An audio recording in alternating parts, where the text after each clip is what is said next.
Vagina Monologues in 2008 and met some wonderful cast members like Sherry Shepherd and Star Jones and all. And so it was great being amongst those stars.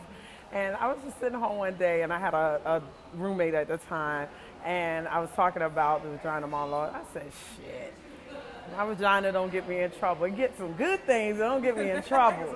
But it's the ass that get me in trouble. And I think something that happened that day, I probably walked down the street and someone said something stupid or something funny. And so it just triggered. I said, I should just write the ass stories or the Ass Chronicles. I said, yeah, that's what it's going to be, the Ass Chronicles. I'm going to write about mine because I didn't want to be monologues. And I didn't want it to be like the Vagina Monologues. I really didn't know the history of the Vagina Monologues. I just had an opportunity to be cast as a dancer. I wasn't even an actress in it. I was cast as a dancer.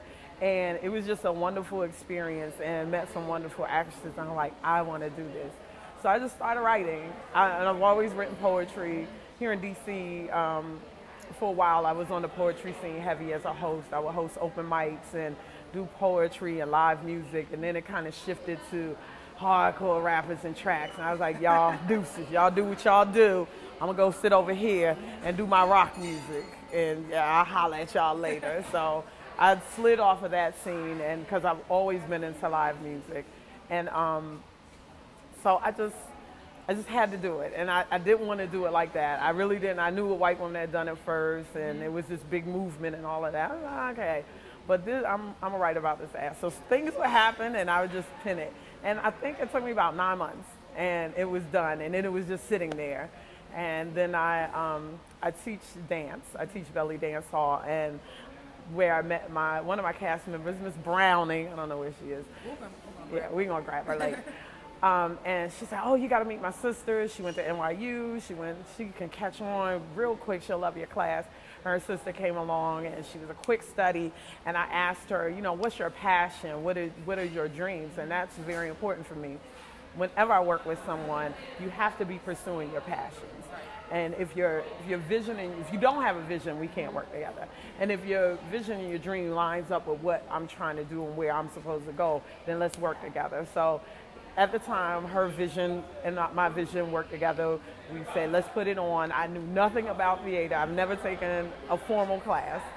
Could have fooled me. I've just been in productions. I've been an extra in movies. I was in Queen. I was a nice little slave in Queen back in the day. And I've just been exposed to it, but no real formal training. She helped me put it on. We did the Fringe Festival in Delaware. We put it on here in DC. Very unconventional, and that's what I like. Here we did it in a bar. That was interesting.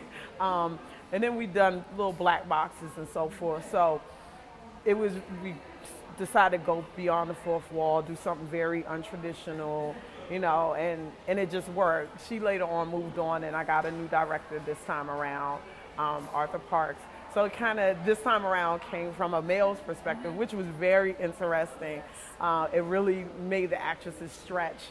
A lot of the original cast members that are here back with me, little experience, just supporters of what I do. Just love me, love what I do, will support me to the day I die, and I love it. I said, come on, I don't care if you can't act, I'm gonna make your ass act.